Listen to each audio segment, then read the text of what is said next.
जी, बिस्मिल्लाहिर्रहमानिर्रहीम, अस्सलाम वालेकुम। मैं हूँ बिलाल अहमद। उम्मीद है आप सब खैरियत से होंगे। ज़िक्र करेंगे आज ज़हीर के केस में कुछ लोगों ने अफ़वाहें छोड़ी, और बल्कि अफ़वाहें नहीं बल्कि लंबी-लंबी छोड़ी, और अपने व्लॉग्स के आखिर में ये भी कह दिया कि हमने जो 10 मिनट तक आपको जो चीज़ बताई है, ये खबर दुरुस्त है या अफ़वाह है या गैर मुसद्दिक़ है, हम इसके बारे में नहीं जानते। ये क्यों? क्या संडे के लिए खबर नहीं हो तो क्या फिर अफ़वाह के ऊपर 10 मिनट का व्लॉग बनाना ज़रूरी होता है? ऐन मुमकिन है जी। कभी संडे एन्जॉय कर लेना चाहिए। कहाँ ले जाएँगे इतना पैसा? और मजबूरन मैं भी चूँकि संडे को फैमिली टाइम देता हूँ, लेकिन चूँकि सुबह ही के वक़्त से जो ज़हीर केस के हवाले से अफ़वाहों का बाज़ार गर्म था, तो मेरे बहुत सारे जो दोस्त अहबाब हैं, जो ओवरसीज़ हैं, उनके व्हाट्सएप के ऊपर, ईमेल्स के ऊपर आना शुरू हो गया कि क्या हुआ है, क्या हुआ है? तो अपडेट कीजिए।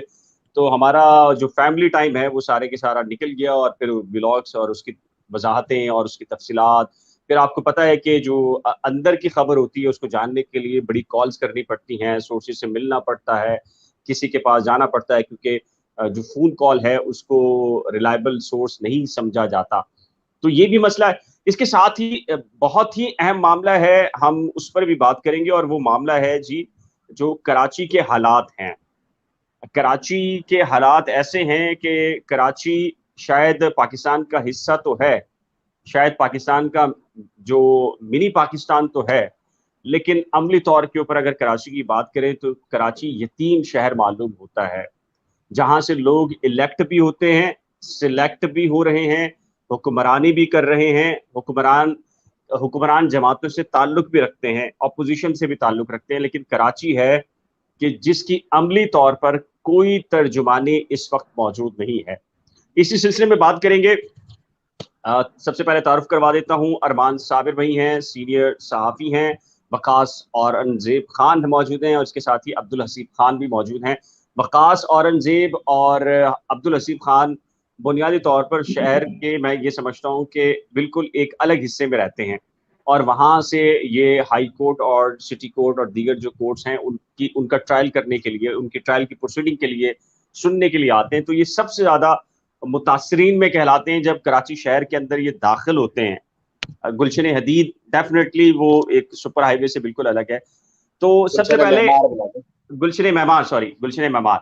तो सबसे पहले अरमान भाई, पाकिस्तान की सियासत में हमने देखते हैं कि नून लीग के अगेंस्ट एक पूरी कैंपेन हमें मिल जाती है कि नून लीग सही कर रही है, गलत कर रही है। फिर इसके साथ ही हमें ये भी पता चल जाता है कि पीटीआई गलत कर रही है या ठीक कर रही है, उसका पूरा की पूरा पोस्टमार्टम हो जाता है।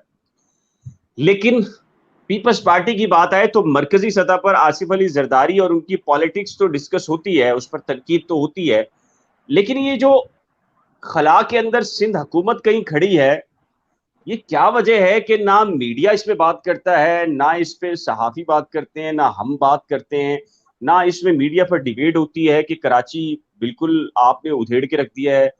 मतलब मोहनजोदड़ो भी शायद मेरे ख्याल से, और ख्याल नहीं बल्कि तहजीब याफ्ता उसकी जो कल्चर था, सकाफत थी, उससे भी कहीं हम पीछे चले गए हैं कराची, और कोई है ही नहीं जो कहीं बात करे किसी फोरम पे। ना मेन स्ट्रीम मीडिया पे बात होती है, ना सोशल मीडिया पर बात होती है, ना बंद कमरों में भी कहीं बात हो रही है। पीपल्स पार्टी में तो कोई बात ही नहीं हो रही। ये क्या माजरा है? तो कराची ऐसे चल सकता है मजीद क्या? Bilal, thank you very much. सबसे पहले तो मैं ये बताऊंगा कि भाई आपने पीपल्स पार्टी के नाम लिया। बेशक पीपल्स पार्टी पिछले 14 साल से मुसलसल जो है वो बरसर इफ्तार है, प्रोविंशियल गवर्नमेंट में जो है वो इफ्तार में है, और उसकी जिम्मेदारी भी बनती है। लेकिन सिर्फ पीपल्स पार्टी ही क्यों, जितनी भी गवर्नमेंट्स आई हैं उन्होंने सबने क्या किया? नहीं जी, हम तो चाहे डिस्कस एमक्यूएम करेंगे, की हो, चाहे एमक्यूएम पीटीआई, एमक्यूएम भी डिस्कस ये करेंगे, पीटीआई की हो, पीटीआई को भी डिस्कस करेंगे। चाहे जी कोई जी भी हो, हम तो जी ये जी। देख रहे हैं कि जो मसाइल हुए हैं, जो जो भी मसाइल है, हाँ, जो भी मसाइल पैदा जी हुए जी। हैं, सड़कों का मामला है, सीवरेज ये का मामला है, अरमान में वाटर सप्लाई का पाकिस्तान मामला है। न्यूज़ ये कह रहे हैं कि यहाँ डीएचए में भी बारिश का पानी है ब्रो, बिल्कुल ठीक कह रहे हैं जी। मैं डीएचए कल परसों भी गया, मेरा ऑफिस भी वहां पर है, वहां पर भी देखा कि पानी पानी है। और हम ये समझ रहे थे कि शायद डीएचए वाले एलिट क्लास हैं, तो उनके घरों में तो, उनकी गलियों के बाहर, ये सड़क के ऊपर तो पानी का एक कतरा नहीं होगा, लेकिन मेरे साथ अरमान भाई आप भी मौजूद थे, तो हमने जो देखी है हालत इंतहाई खराब है वहाँ की। बिल्कुल, वहाँ की हालत बिल्कुल खराब थी, लेकिन मामला ये है कि डीएचए पे तो जो है वो तो मेन स्ट्रीम मीडिया तो डीएचए के सिर्फ जो मामला हैं उस पर भी कोई बात नहीं करते हैं। वो जिस तरह जो है वो दीगर मामला पे बात, बहरहाल वो मामला तो अलग होते हैं, लेकिन इस पे तो बात होनी चाहिए, लेकिन इस पे भी बात नहीं होती है। बाकी रहा जो शहर का जो मामला है, जो एडमिनिस्ट्रेशन के अंडर में आता है, सिविक एडमिनिस्ट्रेशन के अंडर में आता है, तो वो बिल्कुल ऐसा लग रहा है जैसे कोई इंतजामिया है ही नहीं। और सड़कों का हम्म। जो हाल है इस वक्त, अब तक जो सड़कों का हाल है आपने देखा होगा, कोई सड़क इस काबिल नहीं है। अगर वो गुलशन, ये लोग तो गुलशन मेमार से आ रहे हैं, लोगों को सलाम है कि रोजाना आते हैं और फिर वापस भी जाते हैं। हम लोग तो शहर के मतलब ये जो गुलशन मेमार, तो मैं कहूँगा एक अलग से शहर है। और जो लोग यहाँ करीब में ही रहते हैं, जो लियाकतबाद के रहते हैं या एरिया में रहते हैं या गुलशन में रहते हैं, वो सर तक जाते हैं, तो उनका सर तक जाना महाल है। कोई सड़क जो है वो इस काबिल नहीं है कि उस पर जो है वो मोटरसाइकिल या गाड़ी चलाई जाए। आप बगैर किसी गड्ढे में जाए हुए दफ्तर या जाने में आप जा ही नहीं सकते। बहुत जरा सी बारिश हो जाए तो पानी जम जाता है, फिर पानी निकलते निकलते काफी देर लगती है। तो और पानी जमा हो जाता है तो आपको पता नहीं चलता गड्ढा कहाँ है और कहाँ नहीं है, कहाँ गटर खुला हुआ है, कहाँ से नाला स्टार्ट हुआ है। आपको मालूम होगा, आपको याद होगा कि अभी हालिया बारिशों में जो है मोटरसाइकिल पर एक फैमिली शादमान के नाले में गिर गई और वकास उसकी जो है वकास वजह जो है वो आपको इनकी आवाज समझ में आ रही इसलिए है है? कि अरमान भाई क्या कराची को नेटवर्क ओन ही नहीं अरमान किया भाई, जाता। अरमान भाई आप दोबारा जाकर वापस आए, आपकी आवाज जो है वो सही से हम अच्छा, नहीं सुन पा रहे, आपकी आवाज कट रही है। वकास, ये आखिर क्या वजह है, ना पीपल्स पार्टी डिस्कस होती है ना डीएचए की एडमिनिस्ट्रेशन डिस्कस होती है बारिश के अंदर, क्यों? आखिर ऐसा क्यों? भाई पहले तो ये कि शुक्रिया आपका। और दूसरा ये कि शहर में जो हालात देख रहे हैं हम, मिसाल के तौर पर आपने कहा कि हम गुलशन मेमार से मैं और हसीब आते हैं रोज़ और वापस घर खैरियत से पहुंच जाते हैं। हम तो आजकल बस ये भी गनीमत समझते हैं कि खैरियत से घर पहुंच जाते हैं, और घर पहुंचते ही बस लेट जाते हैं, दम खम नहीं होता हमें। और सड़कों की जो सूरत हाल है वो आप गुलशन मेमार जो कि एक अच्छे सोसाइटी थी, वहाँ की हालत आजकल आप देख लें आकर। वहाँ भी सेवरेज का निज़ाम दरहम बरहम, सड़कें तबाह, यानी कुछ भी नहीं है। अब अगर बंदा शहर से निकले, पहले एक सोचता था इंसान के चले शहर से बाहर निकल जाते हैं, गुलशन मेमार की तरफ चले जाते हैं, कुछ अच्छा माहौल मिलेगा, सब्जा होगा, वहाँ पर यानी रहने के लिए गुंजाइश अच्छी है। लेकिन जहाँ भी अब हालत शहर जैसी ही हो गई है। और शहर में यह है कि सड़क के नाम पर तो वो लगा लिए कि मोइन अख्तर रोड और मोइन अख्तर रोड अचानक मेरे जहन में आ गया, क्योंकि वो एक ज़माने में जब नया-नया बना था मोइन अख्तर के इंतकाल के बाद, तो बड़ा उसकी कारपेटिंग की, तो कुछ अरसे बाद वो रोड बिल्कुल तबाह हो गया। अब बोर्ड लगा दिए जाते हैं, फलाने इंसान का रोड, फलाने इंसान का रोड, बस बोर्ड रह जाता है, सड़क कहीं नहीं रहती। और सबसे बड़ी मिसाल जहांगीर रोड, जो कि हर बार तस्करा उस काम करते हैं, क्योंकि वो बिल्कुल ऐसी जगह है जहांगीर रोड कि वहाँ पे सदर आप जाएँगे तो उस सड़क का आप इस्तेमाल करेंगे। और अब वो नाकाबिले इस्तेमाल, यानी उसको ज़बरदस्ती लोग इस्तेमाल कर रहे हैं कि बस ये छोटा-सा एक टुकड़ा है, किसी तरह हम यहाँ से निकल जाएँ। वहाँ से जैसे निकलते हैं गुरु मंदिर आता है, वहाँ पानी का एक तालाब बना हुआ है। फिर ऐसे ही जैसे-जैसे आप एम ए जिन्ना रोड पर जाते हैं, तो वहाँ पर आपको बस एहतियात करना पड़ती है कि खड्डे में गाड़ी ना लग जाए, नुकसान ना हो जाए। तो बस लोग कोशिश ये करते हैं कि बस खैर-खैरियत से, ट्रैफ़िक एक दौर था कि कराची में ट्रैफ़िक का मसला हुआ करता था कि रश टाइम में घर देर से पहुँचेंगे। लेकिन अब भले ट्रैफ़िक हो, लेकिन ज़्यादा टेंशन जो है इस वक़्त वो सड़कों की है। सीवरेज का निज़ाम दरहम-बरहम हो गया है। पानी इस शहर में नहीं मिलता। पानी हब डैम जो है वो चकाचक भर चुका है, लेकिन उसके साथ ही जो मुंसलिक आबादी है वो ही महरूम है, वही टैंकर्स के ज़रिए। यानी मैं आपको एक और बात बताऊँ, बल्लिया टाउन, वहाँ पर काफ़ी अरसा मैं रह चुका हूँ। वहाँ पर पानी की जो लाइनें हैं, वो ख़त्म हो चुकी हैं, पानी ना आने की वजह से। यानी ऐसी हालत है वहाँ पर कि पानी नहीं आ रहा, तो लाइनों का जो घरों में जो लाइनें आती थी, वो ख़त्म हो चुकी हैं। हब डैम भरा हुआ है, लेकिन उन लोगों को पानी नहीं मिल रहा। हाइड्रेंट्स बने हुए हैं, हाइड्रेंट्स के ज़रिए पानी लोगों तक पहुँचाया जा रहा है। वही पानी उन लोगों को जिनका हक है, वो हज़ारों रुपए देकर टैंकर्स की मदद से घरों में डलवा रहे हैं। बिजली का तो सबको पता है, बिजली की क्या सूरत-ए-हाल है। यानी इस शहर को मुझे ये लगता है कि जानबूझकर ऐसा बना दिया गया है कि यहाँ रहने के काबिल ना रहे। यानी रहने के काबिल तो ये नहीं रहा, लेकिन फिर भी लोग रह रहे हैं, कोशिश कर रहे हैं कि ज़िंदगी जी लें, लेकिन जो भी बुनियादी सहूलियात रियासत को पहुँचानी थी वो सब की सब छीन ली गई हैं और हत्तुल इम्कान कोशिश की जा रही है कि यहाँ से लोग दीगर मकामात का रुख करें और ये शहर किसी तरह तबाह और बर्बाद हो जाए। अच्छा अच्छा, हसीब आप हमें सुन पा रहे हैं? जी जी बिल्कुल। अच्छा हसीब, आप जैसे बैठे हैं ना, एक जमाने में जो अल्ताफ भाई की जो जमात, यानी कि अब तो वो एमक्यूएम बहादुराबाद कहा जाता है उसको, या कुछ लोग और मुखातिब करते हैं, उनकी जब भी 90 पे प्रेस कॉन्फ्रेंस होती थी, बिल्कुल वैसी इसका बैकग्राउंड ऐसे होता था, भाई की तस्वीर ऊपर लगी होती थी और उसका बैकग्राउंड बिल्कुल ऐसे होता था। क्योंकि 90 पे प्रेस कॉन्फ्रेंस काफी हमने कवर किया, अरमान मैंने भी कवर की होगी, ये बिल्कुल वही वाला स्टाइल है। तो बहुत इम्प्रेस लगते हैं हसीब। ये हसीब जो है वो भाई, पीछे का जो बैकग्राउंड है और घर का कलर और तस्वीर भी शायद जो है वो हसीब भाई भाई ने फ्रेम जो है, फ्रेम तो वही नजर आ रहा है लेकिन छुपा दिया उन्होंने। अच्छा, ये ऊपर एक नहीं कर रही बात है। है। आप ये वापस लगाते हो मैं भी लोकेशन अच्छा, डिस्क्लोज नहीं कर रहा, हो सकता है मैं इसमें कहीं और बैठा हूँ। एन मुमकिन है कि आप वहीं बैठे हो। अच्छा हसीब, क्या कहेंगे आप, चूंकि बिल्कुल। जहां बैठे हैं और जो जी बैकग्राउंड आपका है, एमक्यूएम जिम्मेदार है इस पूरे उस कराची का जो हाल है? जैसे अरमान भी ने कहा कि पीपल्स पार्टी ही क्यों, एमक्यूएम भी तो एक माजी के अंदर रही ना, इस पूरे की पूरे गवर्नमेंट के स्ट्रक्चर के अंदर। एमकेएम यकीनी तौर पर इस शहर की स्टेट बड़ी स्टेक होल्डर मानी जाती थी। एमकेएम खुद ये दावा करती थी कि शहर का 80% से ज्यादा मैंडेट उनके पास है। नुमाइंदगी की हर सतह पर उनकी मौजूद थी, चाहे मेन काउंसिल हो या चाहे वो मेयर की सतह पर हो, उनकी नुमाइंदगी मौजूद रही है किसी न किसी सूरत में। लेकिन पिछला जो टर्नओवर गुजरा था मेयर साहब थे, वसीम अख्तर साहब, और उनका पूरा टर्नओवर जो है वो सिर्फ इख्तियार मांगते हुए और इख्तियार नारे लगाते हुए गुजरा।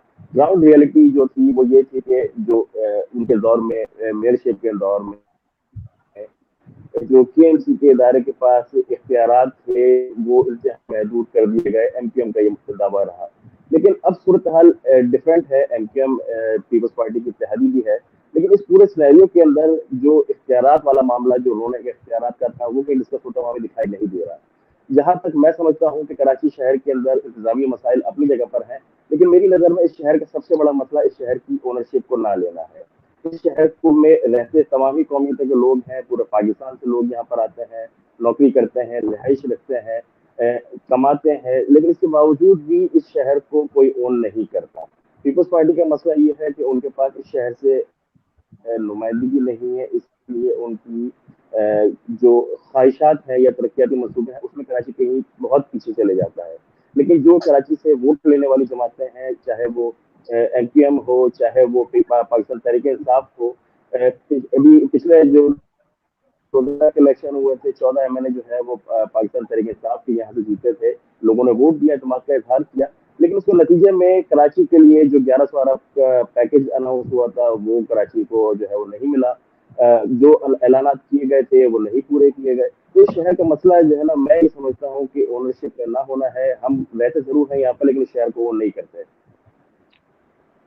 अच्छा अच्छा अरमान भाई, ये एक कमेंट है एसएएफ का, एमक्यूएम वाला सारा हमारा बचपन था, जब हम होश में आए तो एमक्यूएम के होश उड़ा दिए गए थे।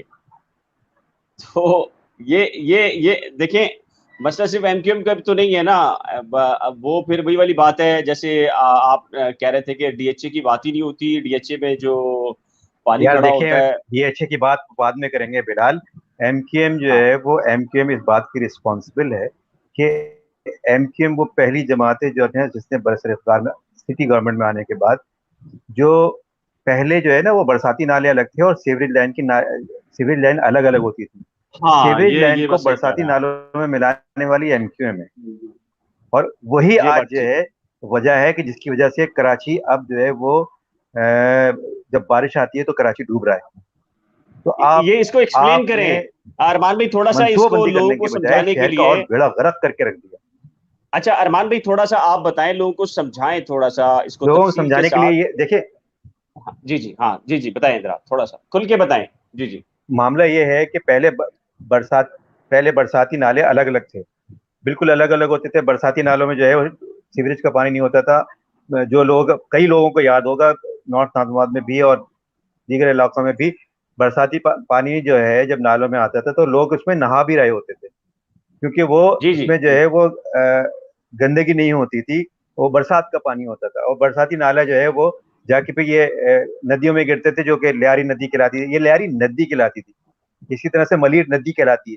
तो ये नदियां थी जिनमें जो है वो सीवरेज का पानी मिलाया गया है, बजाय इसके कि वो जो गटर लाइन जो जब आबादी का इन्फ्लक्स हुआ, जोर बड़ा अपना, जो आबादी थी वो बढ़ती चली गई और इसका इसका सारा जो है सीवरेज का जो जोर है उसके ऊपर आया, जो मौजूदा लाइनें थी, तो बजाय इसके कि नई लाइनें डालते और नई मनसूबाबंदी की जाती, उन्होंने अपनी जान छुड़ाने के लिए बरसाती नालों में जो सीवरेज की लाइनें थी वो बरसाती नालों की तरफ मोड़ के उसको बरसाती नालों में खोल दी। अब बरसाती नालों में जब खुल गई ना, तो ये सारा पानी बरसाती नालों से के जरिए ये मलीर नदी और जो है वो लियारी नदी में जाने लगा। तो सारा पानी जो अब हुआ क्या है कि जो नाले हैं, ये बरसाती नाले खास तौर पर, ये ऑलरेडी इनक्रोच थे, कई जगह से इनक्रोच थे, कई जगह इन पर कब्जा था और अभी भी जो है वो चीफ मिनिस्टर साहब भी कहते हैं कि जी इनक्रोच कई जगह पे इनक्रोच है। और इवन ये कि जो महकमे बल्दियात का जो दफ्तर है, अंदाजा करें यार कि वो भी गवर्नमेंट का दफ्तर जो है, जो जिसको जो है वो नाले साफ कराने की जिम्मेदारी है, वो खुद भी जो है वो नाले पे बैठे हुए हैं। तो ये तो हाल है कराची का। अब आप कहाँ से जो है वो देख सोचेंगे कि ये कराची के नाले बिल्कुल साफ हो जाएंगे और कराची जो है वो बिल्कुल, आपने नेचुरल वेज जो होते हैं ना पानी के, जहां से पानी गुजरता है, तो नेचुरल वेज पे बंद कर दिए और उनमें मजीद ये हुआ कि सितम ये हुआ कि उनमें गटर का पानी और सीवरेज वाटर जो है वो छोड़ दिया गया, तो उससे और लोड बढ़ गया। अच्छा, सीवरेज वाटर के साथ साथ जो है वो हमारे यहाँ, हम खुद भी अपने मतलब माफ कीजिएगा, हम खुद भी अपनी जिम्मेदारियां पूरी नहीं करते। हम लोग जो है वो अपना कचरा कहाँ जा रहा है, किधर डाल रहे हैं, हमें कुछ नहीं सोचते। नाले जब जो है नालों में जो है वो कचरा डाल रहे होते हैं, जब नाले बरसात होती है, नाले भरते हैं, चौक होते हैं वो जो पॉलीथीन बैग की वजह से, क्योंकि वो जो उससे पानी आर पार नहीं होता। जब पॉलीथीन बैग जाके अटकते हैं, ये सारा कचरा अटकता है, नाले भरते हैं, तो हम कहते हैं कि जी गवर्नमेंट यूज करनी। हम बतौर शहरी हम लोग भी क्या कर रहे हैं, हमारी भी जिम्मेदारियां होती हैं। हम लोग, मैं भी शामिल हूँ उसमें, हम सब शामिल हैं। हम लोग अपनी जिम्मेदारियां भी ना जानने की कोशिश करते हैं कि हमारी जिम्मेदारियां क्या हैं, और ना हम वो निभाने की कोशिश करते हैं, और हम सारा का सारा मलबा गवर्नमेंट पर डालते हैं। पहले हम अपनी जिम्मेदारी निभालें, तो मेरे ख्याल से काफी मसाइल तो वैसे ही हल हो जाएंगे। और फिर हम गवर्नमेंट को बोलें कि गवर्नमेंट के करने के काम, से गवर्नमेंट बिल्कुल भी नहीं कर रही। गवर्नमेंट ऑन तो क्या बिल्कुल बस रही है। कराची जो कि कमा के देता है उसके साथ के कोई सड़क इस काबिल नहीं है कि वहां पर चला जाए, कोई गटर लाइन इस काबिल, वो जो है बिल्कुल सही चल रही हो, वहाँ हर जगह जगह जगह जो है वो गटर लाइनें बन रही हैं। इवन ये सदर जो डाउन टाउन है, जो मेन तिजारत का जो इलाका है, अब है जहाँ पर जी। सारा बिजनेस होता है, मार्केट जो है, एम ए जिना रोड है, सारा जो बिजनेस का गढ़ है, यहाँ का हाल देखे सड़कों का, उधड़ी पड़ी है सड़कें, गटर का पानी उबल रहा है और कोई जो है वो इस पे तवज्जो नहीं दी जा रही है। ये पहले सारी अच्छा, चीजें इसमें बनाए, इसमें इसमें अब क्यों अरमान बना रहे? भाई, मैं थोड़ा सा अब देखें, जुलूस के रास्ते में, गुजरना है, जुलूस का रास्ता था, तो अब उसको जल्दी जल्दी जो है वो कॉस्मेटिक मेजर्स करके उसको जल्दी जल्दी सही किया गया। वरना आपने जहांगीर रोड का हाल देखा था ना, 2 दिन में उसको जो है वो प्लेन कर दिया गया। क्यों कर दिया गया? ताकि जुलूस गुजर जाए। अब जुलूस गुजरने के बाद दोबारा से जो है सब हो जाएंगे, वहां पर दोबारा सड़क नहीं बनेगी, फिर वही गटरें भरेंगी, पानी जमा अर, अर, अरमान भाई, होगा, फिर जो है वो आपकी आवाज थोड़ी सी डिस्टर्ब हो रही है, वापस ही आइएगा। आपको थोड़ा सा बता।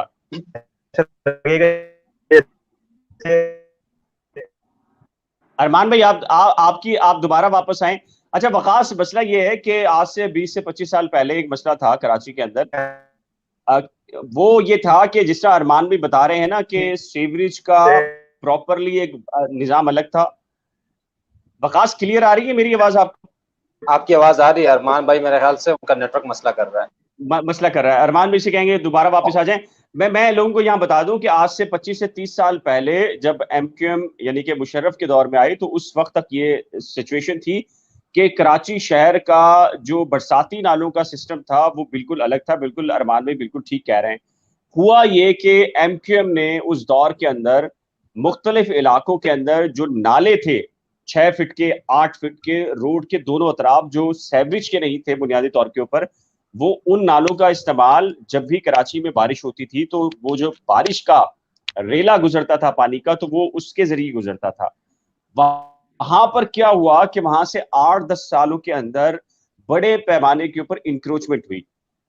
कहीं मार्केट्स बनाई गई, कहीं घर आबाद कर दिए गए, और कहीं उसको लेवल करके वहां पर जमीन या रोड बना दिए गए। और ये तस्वुर कर लिया गया कि कराची के अंदर चूंकि बारिशें नहीं होती या बारिशें कम होती हैं, तो ये पानी निकालना और पानी का निकल जाना मसला नहीं है कराची के अंदर। तो लिहाजा मैक्सिमम तौर पर जितने भी नाले मौजूद थे कराची शहर के अंदर बरसाती पानी के, वो तमाम की तमाम जो नाले हैं उनके ऊपर इंक्रोचमेंट कर दी गई। अच्छा, बिल्कुल जैसे हम ले लें जो आज शाहीन कॉम्प्लेक्स के ऊपर पानी खड़ा होता है, तो उसकी बुनियादी वजह यह है कि सुप्रीम कोर्ट ऑफ पाकिस्तान की जो पार्किंग है कराची रजिस्ट्री की, यानी कि जो केएमसी की जो हदूद आती है, इसके साथ ही ये बिल्कुल वो जो पंप आता है डॉन अखबार की तरफ जाता है, वो पूरा एक नाला था। उस नाले को मुकम्मल तौर पे बंद करके उनको इंक्रोच कर दिया गया। इसी तरीके से जो उर्दू बाजार है, ये जो उर्दू बाजार क्यों डूब रहा है, बुनियादी तौर के ऊपर उर्दू बाजार खुद नाले के ऊपर मौजूद है। इसी तरीके से सदर के अंदर जो नाले थे उनको मुकम्मल तौर पे बंद कर दिया गया।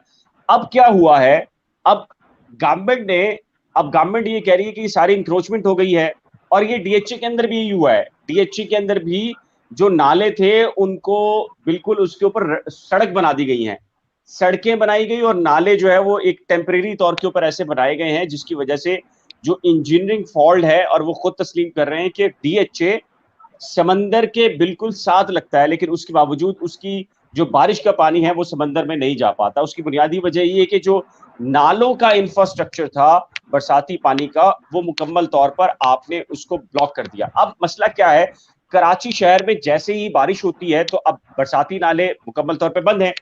अब इनका हल ये तलाश किया गया है कि जो सेवरेज का सिस्टम जेरे जमीन है वो मुख्तलिफ जगह से उसको तोड़ा जाता है। अरमान भाई इसको समझिएगा, वो मुख्तलिफ जगह से उसको चौक किया जाता है बार बार, क्योंकि नाले भर चुके हैं, आपके नाले होते नहीं है, या नाले जो मौजूद है उनकी सफाई नहीं होती। तो आप शहर के अंदर पानी एक इलाके से दूसरे इलाके में, दूसरे इलाके से तीसरे इलाके में, और वो सेवरेज की लाइंस के अंदर वो पानी चला जाता है। वो चौक करते हैं, बाकायदा गवर्नमेंट करती है, गवर्नमेंट के ऑफिशियल करते हैं।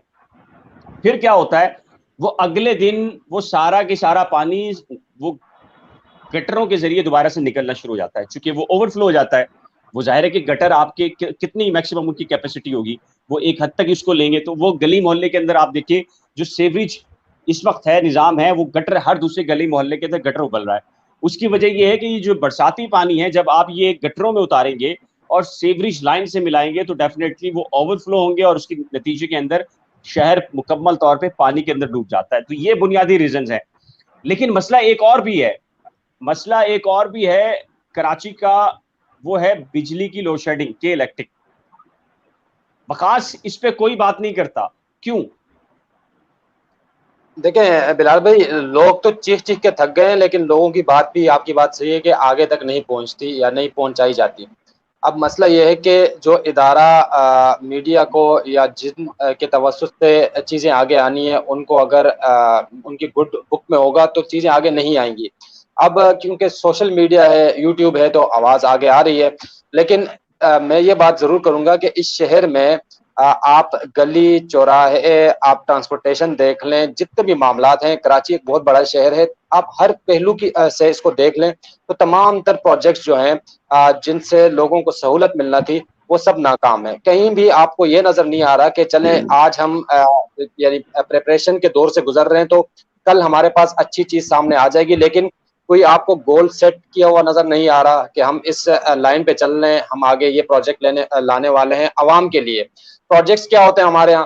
प्रोजेक्ट्स ये होते हैं कि इलेक्शन आ रहा है तो हम एक प्रोजेक्ट लॉन्च करेंगे और उसके लिए अलग एक फंड होगा, वो थोड़ी दिनों के लिए, यानी उसका सिर्फ ये होगा काम कि वो कुछ दिनों के लिए इलेक्शन के लिए हमें कुछ वोट बैंक लाकर दे दे, और कुछ अरसे बाद वो प्रोजेक्ट जो है दरहम बरहम तबाह बर्बाद हो जाएगा और आवाम का पैसा पानी में इसी तरह बह जाएगा। जिस तरह अरमान भाई ने सड़क की बात की, मुहर्रम है तो वो सड़कों पर आर्जी मामला चला दिया।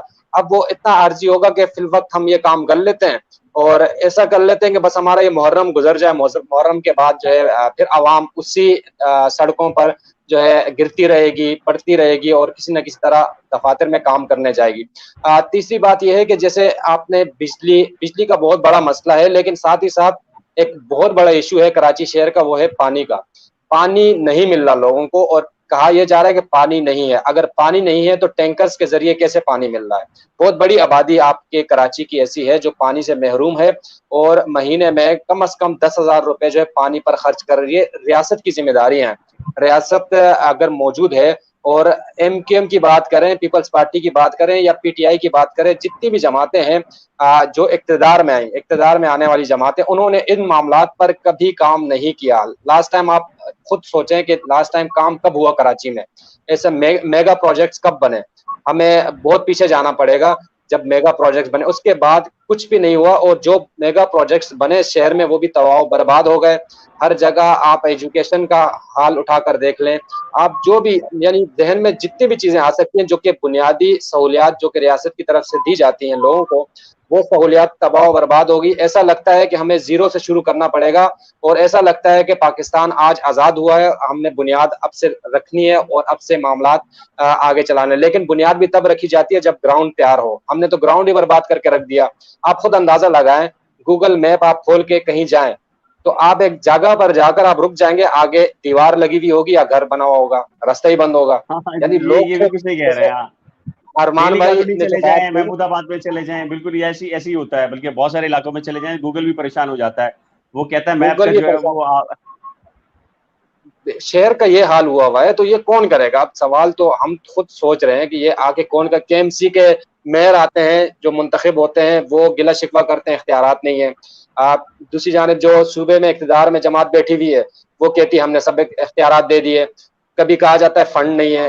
अब इनके अपने जब मामलात होते हैं, अब इलेक्शन का दोबारा अगर ये अभी लोकल बॉडी गवर्नमेंट इलेक्शन दोबारा अगर जिस डेट पे होने हैं अगर होते हैं, तो आप देखिएगा कि यही जो लोग जो कहते हैं फंड्स नहीं है, यही लोग जो इख्तियारात का रोना रोते हैं, वही लोग दोबारा अपने अपने इलाकों में कारपेटिंग करेंगे, तमाम तर चीजें करेंगे जो कि आर्जी बुनियादों पर होंगी। यानी उसका मुस्तकिल कोई हल नहीं होगा, आर्जी बुनियादों पर वो काम कर दिए जाएंगे। आर्जी बुनियादों पर पानी आना शुरू हो जाएगा, आर्जी बुनियादों पर सड़कें बन जाएंगी, सेवरेज का आर्जी तौर पर काम कर दिया जाएगा। और उसके बाद आपने 5 साल ऐसे ही गुजारने हैं जैसे गुजर रहे हैं इस कराची में। न बिजली आपको मिलेगी, न पानी मिलेगा, सेवरेज का निज़ाम दरहम भरम होगा, इंक्रोचमेंट होगी और ये तमाम तर मामलात होंगे। ट्रांसपोर्टेशन नहीं है शहर में, लोग रुल गए हैं। टैक्सेस आप ले रहे हैं, टैक्सेस की भरमार है, कभी किस सूरत में टैक्स, यार किस सूरत में वकास वकास एक बात मैं बताऊं, नोट करूं, मैं सच्ची बात है, मर्द, नौजवान, बुजुर्ग हो या बूढ़ा हो, वो कराची में सफर किसी न किसी तरीके से कर लेता है। मतलब आपको लटक के कर लेगा, बेचारा मजबूरी में किसी से लिफ्ट ले लेगा, किसी सुजुकी के अंदर चला जाएगा, या मतलब पैदल चला जाएगा। यार हमारी बहनें, हमारी माएँ, मतलब आप रोड के ऊपर देखें, जब 5 बजे छुट्टी होती है और ख़ासकर जब बारिश हो जाए, आज ख़ासकर जब बारिश हो जाए और वो बेचारी लड़कियाँ जो अपनी किसी मजबूरी की खातिर नौकरियाँ करती हैं, मुलाज़मत करती हैं, या शौक से करें या मजबूरी से करें, बहरहाल उनका बुनियादी हक है, जो भी उनकी एक्टिविटीज़ हैं। आप सड़क के ऊपर देखें 3-3 घंटे खड़ी रहती है, कोई ट्रांसपोर्ट नहीं आती। देखिए, आम मर्द के लिए तो ये इशू ये है ना कि वो किसी से लिफ्ट लेके चला जाएगा, वो किसी सुजुकी पे लटक के चला जाएगा, बस से लटक के चला जाएगा, पैदल भी चला जाएगा। हमारी माएँ, बहनें, बेटियाँ, मतलब बेचारी जो है वो रोड के ऊपर खड़ी होती हैं और वो 3-3 घंटे से खड़ी होती हैं। और ऐसा भी होता है कि उनको अपना जहाँ भी उनका घर है 10 किलोमीटर, 12 किलोमीटर, 15 किलोमीटर, वो 4-4, 8-8 घंटे पैदल जाकर वो घर पहुँचती हैं। कई ऐसे मैंने सुनी है फैमिलीज़। तो ये तो कराची शहर का हाल है। मर्द तो फिर भी किसी न किसी सफ़र कर लेता है, लेकिन वो ख़वातीन, वो लड़कियाँ जो अपने घरों को चलाने की खातिर मुलाज़मतें करती हैं, घर से बाहर निकलती हैं, उनको कितना, या जो यूनिवर्सिटी जाती हैं या कॉलेज जो बच्चियाँ जाती हैं, वो कैसे पहुँचती हैं, किसी को एहसास ही नहीं है इस शहर का। ये अरमान भाई, ये शीन खान है, इन्होंने बिल्कुल सही लिखा है। ये कहते हैं कि जी कराची की खूबसूरती को खत्म कर दिया गया है। यकीन जाने, मैं तो हर 6 महीने के बाद कराची से बाहर निकलता हूँ। पूरा पंजाब देख लें आप, छोटे छोटे शहर देख लें पंजाब के, केपीके देख लें, केपीके में आप छोटा सा इलाका देख लें यार, आपको वहां पर ना शॉपर मिलेंगे, ना आपको गंदगी मिलेगी, ना आपको रोड टूटा हुआ मिलेगा। मतलब आपको बेहतरीन किस्म की सड़कें, इंफ्रास्ट्रक्चर है। और मैं जब भी कहीं किसी शहर में गया हूँ, छोटे से शहर में, मुझे मुल्तान जैसा शहर जो है वो पाकिस्तान का मॉडरेट तरीन शहर नजर आया है। यानी कि आप, मेट्रो चल रही है, उसमें हर किस्म की जो पब्लिक ट्रांसपोर्ट है वो मौजूद है, अंडर पासिस मौजूद हैं, पुल मौजूद हैं, और किसी रोड के जो साइड के ऊपर ना कचरा है ना मट्टी गर्द आलूद है। आप किसी भी जगह चले जाएं, यानी कि मुल्तान के एक छोटे इलाके में या बड़े इलाके में, पोश इलाके में या जनरल, आप जो ट्रैफिक की बात कर लें, और ये केपीके का भी यही हाल है। लेकिन कराची आप सोराब गोड दाखिल हो, और जो सोराब गोड दाखिल होते सारा आपको वो जो टूटी हुई सड़कें मिलती हैं जो आपका अलासिफ के सामने से आपका वेलकम करती हैं आपको, और उसके बाद फिर आप चलते जाएं, और उसके बाद ये किस्मत है। ये कौन करेगा सही? आप जो है वो बिलाल, आप जो है ना, मैं पहले ही अगर आप आए तो आपको दोनों तरफ जो है वो कुंडी नजर आती है। तो कराची बिल्कुल का ऐसे, इस्तेमाल तो कचरा कुंडी से होता है। जी कचरा कुंडी से होता है, बिल्कुल सही बात है। जी अरमान भाई। मैं ये कह रहा था कि आप जो अगर बाय रोड जाएं यहाँ से और पंजाब की तरफ निकलें, तो जैसे ही आप सिंध क्रॉस करके कोट सफजल जैसे ही क्रॉस करते हैं, जो बॉर्डर पर है, कोट सफजल में आपने क्रॉस किया, आपकी जो सड़क है वो बिल्कुल चेंज हो जाती है। जो आप जिस रोड से आ रहे होते हैं, सिंध में जिस रोड पे होते हैं, वहां जैसे ही आप पंजाब में दाखिल होते हैं तो वो रोड ही बिल्कुल डिफरेंट होती है, और आपको गाड़ी चलाने का भी मजा आ जाता है उसके अंदर। तो वहाँ आप सिंध में और पंजाब में बहुत ज्यादा डिफरेंस है। ये तरक्की जो हो रही है वो सिंध में क्यों नहीं हो रही है? पीपल्स पार्टी की गवर्नमेंट है, पीपल्स पार्टी को भी चाहिए कि अपने गिरेबान में झांक के देखे। सिर्फ बातें करने से कुछ नहीं होता। वोट भी मिल जाएंगे उसको, क्योंकि वो जद्दी पुश्ती उसके वोट चले आ रहे हैं सिंध के अंदर, तो सिंध में उसका वोट बैंक बहुत अच्छा है। लेकिन वोट बैंक बहुत अच्छा होने का ये मतलब नहीं है कि वो कोई काम ही ना करे। कम से कम कम्पीट तो करे। अगर वो कंपटीशन पे ही आ जाए कि जी पंजाब में इस तरह की चीजें हैं, तो चले हम भी अपने तौर पे जो है वो कम्पीट करना शुरू करते हैं। कंपटीशन पे ही अगर आ जाए तो बहुत बहुत ज्यादा तरक्की जो है वो हम अपने सूबे में भी देख सकते हैं। कराची समेत पूरे पूरे सूबे में, कराची समेत सिंध के जितने भी इलाके हैं, उन तमाम इलाकों में तरक्की हमें कहीं नजर नहीं आती है अभी। सिर्फ बातें करने से कुछ नहीं होता। जो कराची का हाल है वही तकरीबन तमाम शहरों का हाल है सिंध के। और लड़काना का भी यही हाल है। लड़काना तो कहते हैं मोहनजोदाड़ो से भी गया गुजरा है लड़काना। हालांकि लड़काना जदीद शहर है, लेकिन मोहनजोदाड़ो उससे जदीद लगता है। तो पीपल्स पार्टी को इस तरफ तवज्जो देनी चाहिए। वो गवर्नमेंट में है और अभी पता नहीं कितने अरसे तक फिर भी वो गवर्नमेंट में रहेगी। और तो अभी तो हाल ही में बल्दियाती इंतखाबात में उसने लैंडस्लाइड विक्ट्री ली है। सारे तमाम जो है वो तकरीबन तो सूबे के तमाम जो बड़े शहर में। तो पीपल्स पार्टी को चाहिए कि वो इस तरफ तवज्जो दे और काम करे, और ऐसा काम नजर आए। अच्छा अच्छा अच्छा, अब मसला ये है ना कि जैसे सैयद बुरहान लिखते हैं कि जी पंजाब वालों के लिए सिंध दुबई है, लेकिन मसला देखें बुरहान, मसला ये नहीं है कि पंजाब वालों के लिए, केपीके वालों के लिए, बलूचिस्तान वालों के लिए मसला ये नहीं है। मसला ये है कि जो खुद सिंध के अंदर जो पॉलिटिकल क़यादत है वो सबसे बड़ा मसला है। खतरा कोई और नहीं है सिंध के अंदर। सिंध के अंदर वो जो पॉलिटिकल क़यादत है, जो फैसले कर रही है, जिनके पास आपका टैक्स जमा होता है, जिनके पास रेवेन्यू जमा होता है, वो उस रेवेन्यू को किस तरीके से आपका इस्तेमाल करते हैं।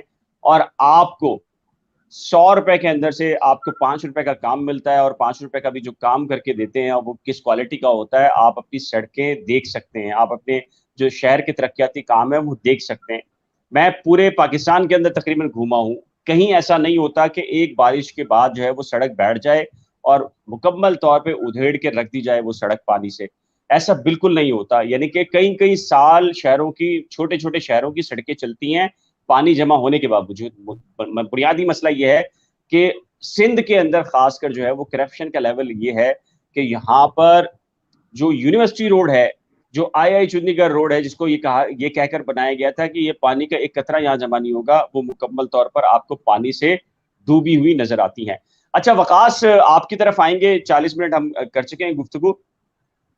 यार हम तो संडे को जो है वो फैमिली टाइम समझते हैं और समझते हैं कि यार संडे थोड़ा सा आराम करना चाहिए, लेकिन बाज लोग ऐसे हैं जिन्होंने आज भी हमें आराम नहीं करने दिया, और उसकी बुनियादी वजह यह है कि जहीर का जो केस है उसमें आज संडे था, आज तो वैसे टेक्निकली तौर पे कोई किसी किस्म की प्रोग्रेस नहीं थी, लेकिन चंद एक नहीं बल्कि खास एक जो ग्रुप है यूट्यूबर्स का, उन्होंने एक ही वक्त के अंदर जो है वो वीलॉग्स बनाए, और वो वीलॉग्स ये थे कि जो इस केस में मुबैना जो मुगविया है उसने ख्वाहिश का इजहार कर दिया है अपने पेरेंट्स से मिलने का। किसी ने कहा पेरेंट्स से, किसी ने कहा वालदा मोहतरमा से। 10 मिनट की गुफ्तगू के बाद सब ये कह रहे थे कि ये हमने सुना है, ये अफवाह है, मुसद्दिका नहीं है। और उसके बाद हमसे लोगों ने पूछना शुरू कर दिया, कॉल्स आना शुरू हो गई, हालांकि फैमिली में मसरूफ था मैं, और फिर मुझे जहां से मैंने वो व्लॉग बनाए तो उसको अपलोड किया और वजाहत की कि नहीं ऐसा नहीं, ऐसा सीन है। यार आप कोर्ट रिपोर्टर हैं, अगर ये मुलाकात का प्रोसीजर होता तो क्या बगैर किसी मजिस्ट्रेट के ऑर्डर के हो सकता था? और क्या आप समझते हैं कि संडे को ये खबर बनाई गई है या बनी हुई थी, या वाकई खबर दुरुस्त है? देखिए बिलाल भाई, जब डॉलर्स आना शुरू हो जाएं और ज़्यादा आना शुरू हो जाएं तो किसको बुरा लगता है कि ज़्यादा से ज़्यादा डॉलर्स आएँ। तो ज़ाहिर है वो तो कोशिश करेंगे कि अच्छे और ज़्यादा डॉलर्स आएँ। और जहाँ तक मुलाकात की बात है, तो ये तो ज़ाहिर-सी बात है, मजिस्ट्रेट साहब ने खुद अपने ऑर्डर में लिखा है कि जब तक अदालत इजाज़त नहीं देगी तो कोई नहीं मिल सकता, और इस बात से ये ज़ाहिर होता है कि मुलाकात के लिए पहले दरख्वास्त लगेगी। चाहे वो जो मुबैना मुगविया हैं, वो अगर इज़हार करती हैं, उनको तो ख़ैर उन पर तो जबरान नासिर साहब या जो वकील हैं मुद्दई की जानिब से, वो ये कहते हैं कि उनके पास इख्तियारात ही नहीं है, यानी उनके वालिद साहब ही वकील रखने के भी इख्तियारात उनके पास नहीं है। तो अब दरख्वास्त लगेगी मजिस्ट्रेट के पास, उस पर मजिस्ट्रेट साहब इस बात का वो करेंगे कि किसको इजाज़त है मिलने की, किसके पास इजाज़त मिलने की नहीं है। अब अगर डायरेक्ट वहाँ जो पहले जिस तरह होता था मामला, जैसे पहले मुलाकातें हो जाती थी, वो वाला इस केस में वो मामला नहीं है। आपको इजाज़त लेना पड़ेगी, इजाज़त के बाद आप जाकर मुलाकात कर सकेंगे। और अगर हम सब यही चाहते हैं कि माँ बाप और जो औलाद है उनके बीच मामला अच्छे हों, मुलाकातें हों, ये मामला ख़त्म हो जाए एक मुस्बत तरीके से। लेकिन हर चीज़ का एक तरीका होगा, ऐसे नहीं है कि, और जो जिस तरह एक मिसाल के तौर पर मेरा एक चैनल है, मैं एक पूरी एक कहानी पहले लोगों के सामने रख दूँ, फिर आखिर में ये बोल दूँ कि नहीं, ये इसमें कोई सदाकत नहीं है, बावसूख ज़राए नहीं है, लेकिन ऐसा दिखने में लगता है कि शायद ऐसा हो। तो ये गुमराहकुन फैक्ट्स होते हैं, और इससे जो है मुझे खुद बहुत से लोगों ने मुझसे राब्ता किया कि आप इस बारे में कन्फर्म करें। बल्कि मैं हसीब के साथ भी इस बारे में, हसीब के साथ मैंने डिस्कशन की थी कि यार ये क्या मामला चल रहा है। तो क्योंकि कोर्ट रिपोर्टर्स हैं हम, तो इस मामले पे नज़र रखी हुई है, तो ऐसा कुछ है तो नहीं, लेकिन ज़ाहिर है वही बात है कि इतवार का दिन का छुट्टी थी, अदालतों की छुट्टी थी, तो कुछ ना कुछ तो देना था, तो ये चूरन बेच दिया और बिक गया अच्छा खासा। हमसे लोग पूछ रहे हैं तो ज़ाहिर है लोगों ने देख लिया होगा। तो अरमान भी क्या कहेंगे इसके ऊपर, ये क्या इस तरह करना चाहिए अखलाकी तौर के ऊपर? यार देखिए बिलाल, ये जो केस है ना जो इस वक्त चल रहा है, और जिस पर जो जी है जी लोगों के कई चैनल्स मोनेटाइज हो गए हैं, कई लोगों के, और कई लोग जो है वो डॉलर बना रहे हैं, और फिर जो है वो चूंकि डॉलर बन रहे हैं, तो जैसे वकास ने कहा है कि रोजाना वो चाहते हैं कि रोजाना जो है वो डॉलर बनते रहें।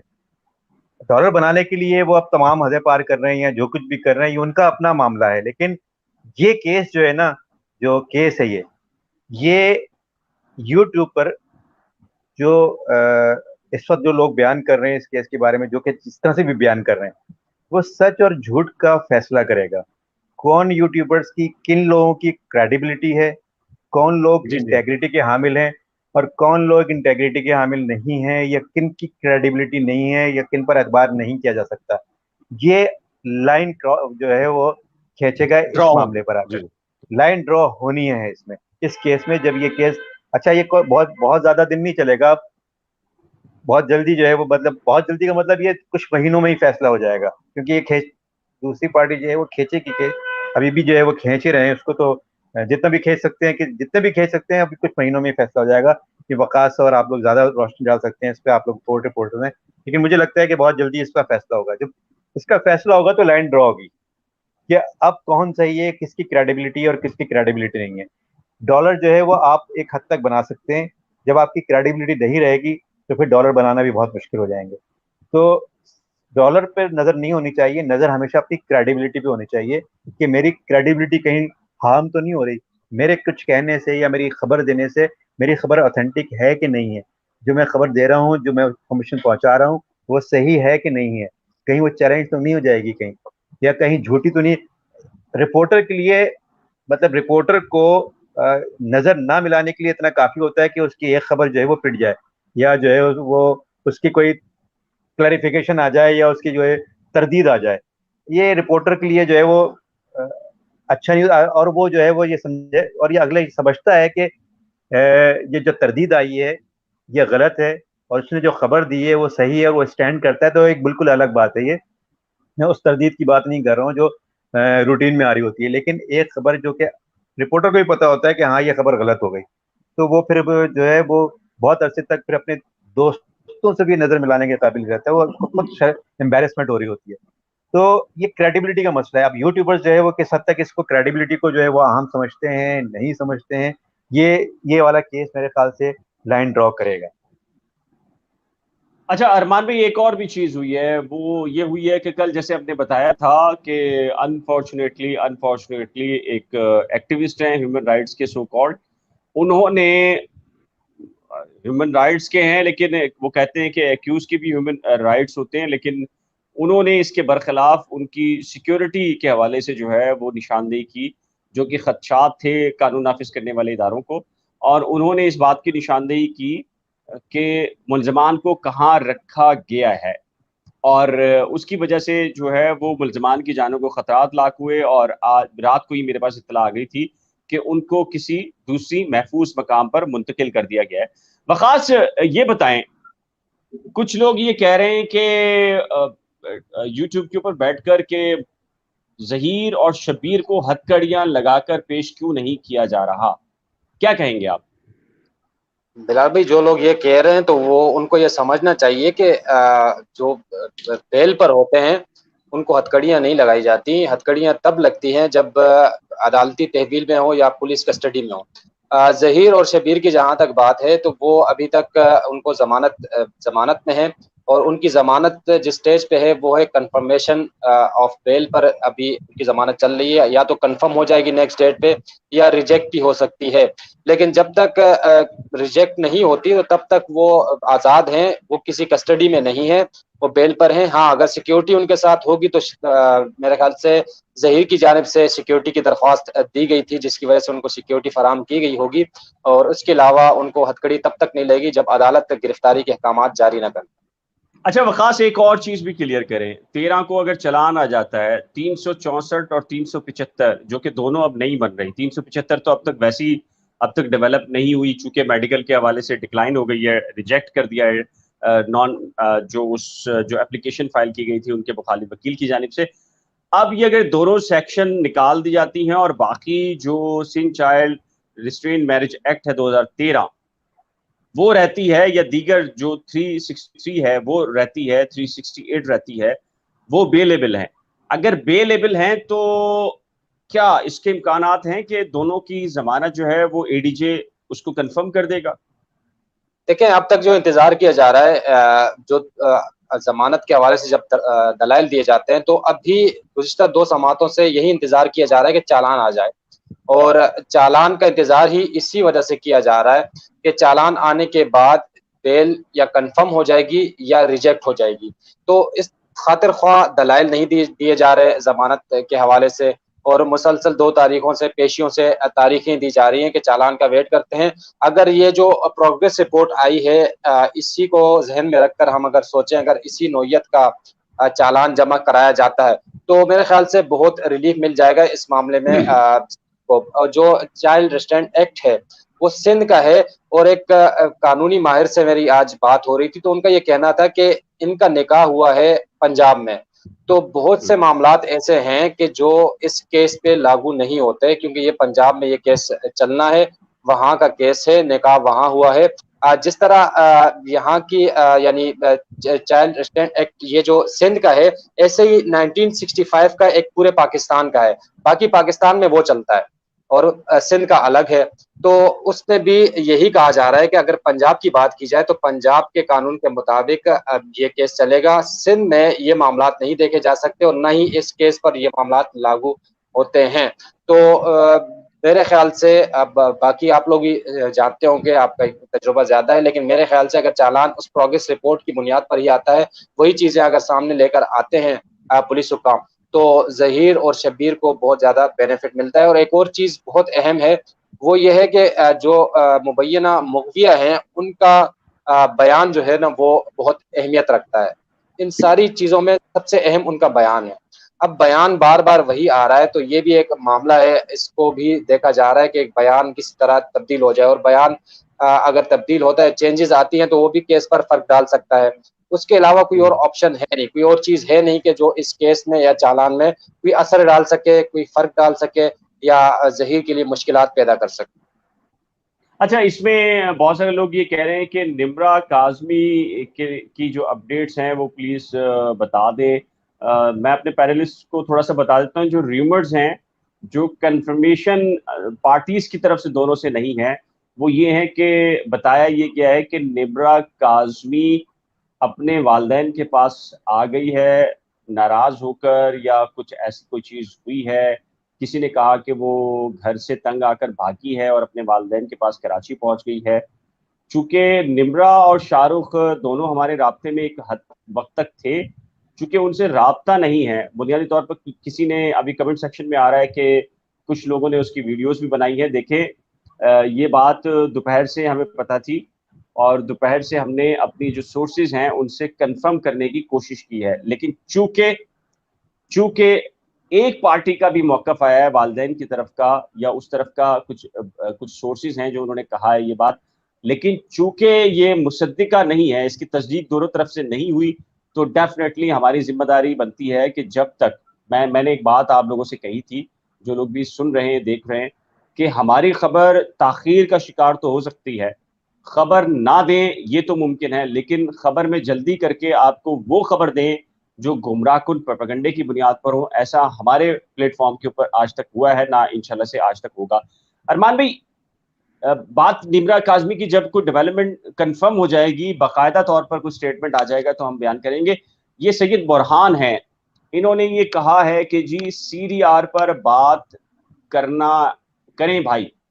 ये सीडीआर की बात मतलब मीन्स के ज़हीर और शब्बीर की कराची में मौजूदगी साबित हो भी जाती है, तब भी इस केस में क्या असर होगा सीडीआर का? आप क्राइम रिपोर्टर रहे हैं बीबीसी डॉन में, थोड़ा-सा ज़रा समझाएँ। सबसे पहले तो बिलाल ये कि वो निम्रा काज़मी और जो शाहरुख हैं, उन्होंने अपना चैनल भी खोल लिया है और अपने चैनल पे वो अपडेट्स भी करते रहते हैं। तो मैंने नहीं देखा उनका चैनल, लेकिन उसके चैनल में भी जाके देख सकते हैं कि अगर उनकी कोई अपडेट्स आई होंगी तो वो उन्होंने यकीनन अपडेट की होंगी। आखिरी वीडियो कब उन्होंने अपलोड की है, वहाँ पर भी देखा जा सकता है। तो वो मुसलसल अपने चैनल को अपडेट कर रहे हैं। इसके अलावा अगर कोई भी आएगी, अगर इस तरह की कोई बात है, अगर कोई पता चलता है तो यकीनन हम लोग अपने चैनल्स पे ज़रूर बताएंगे।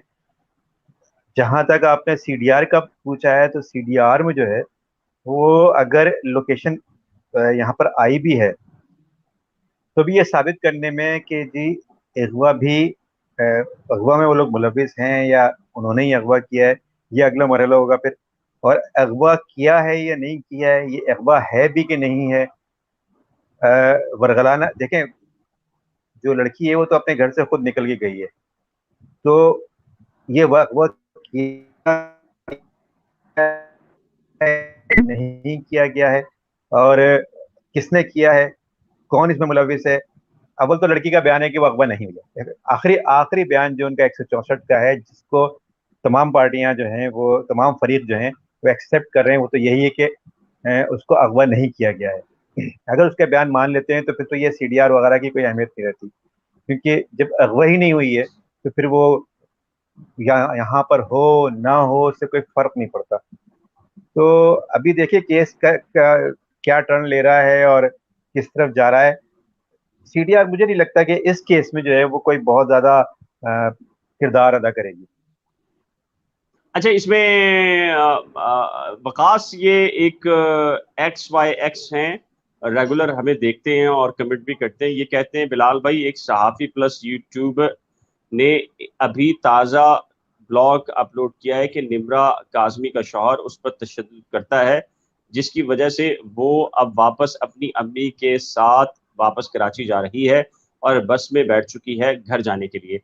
ये बात तो हमें जब जो निम्रा की फैमिली शुरू में आया करती थी अदालत, तो उनके वालिद भी और वालदा भी हमें मुख्तलिफ जो मैसेजेस या रिकॉर्डिंग जो है वो कहते थे कि हमारे पास सारी चीज़ें सबूत हैं कि उसको अगवा किया गया है, किडनैप करके ज़बरदस्ती रखा हुआ है, और वो हमें बार-बार बच्ची ये कहती है कि मैं कराची आना चाहती हूँ और इनसे जान छुड़ाना चाहती हूँ।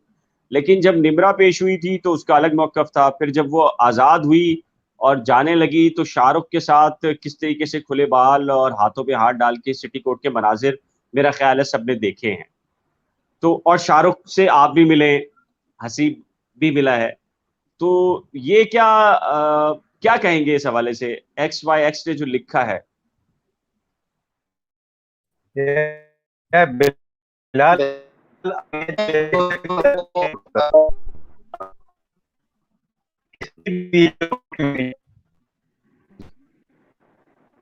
आप जाकर वापस आएँ प्लीज़। अरमान भाई आपकी आवाज़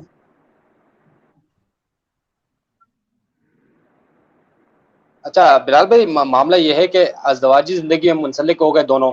अब हमारे पास तो कोई मालूमात नहीं है, अगर कोई वहाँ पर मौजूद था और उन्होंने देखा है, हो सकता है एक नीचे कमेंट आया था जिसमें उन्होंने कहा था हो सकता है माँ से मिलने आ रही हो।